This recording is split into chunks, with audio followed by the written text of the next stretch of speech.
లెక్కల్లో చెప్తున్నా ముఖ్యంగా. చూసారా? అందుకని లెక్క కరెక్ట్‌గా ఉండాలి.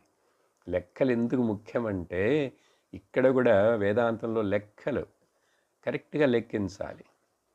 అనేకం ఉన్నయా? ఒకే ఆన్సర్ ఉంటుంది. అందుకని అది ఎక్కడికి వెళ్ళినా, ఏ ఊరు వెళ్ళినా, ఎవరికి చెప్పినా ఎప్పుడు కూడా 4 + 6 10. అందుకని ఇప్పుడు ఇక్కడ కూడా మరి ఇప్పుడు కర్మయోగం గొప్పదా? భక్తి యోగం గొప్పదా? జ్ఞానయోగం గొప్పదా? అంటే అట్లా గొప్పదని కాదు. ఏ అర్జున, కర్మయోగము చెయ్యకుండా జ్ఞానము పొందేందుకు కావలసిన అర్హత రాదు, అడ్మిషనే రాదు నీకు. ఎందుకు? చిత్తశుద్ధి రాదు. కాబట్టి ఈ లోకంలో లోకేస్మిన్ ద్వివిధా నిష్ఠ, భగవాన్ బేసికలీ రెండుగా విభజించాడు.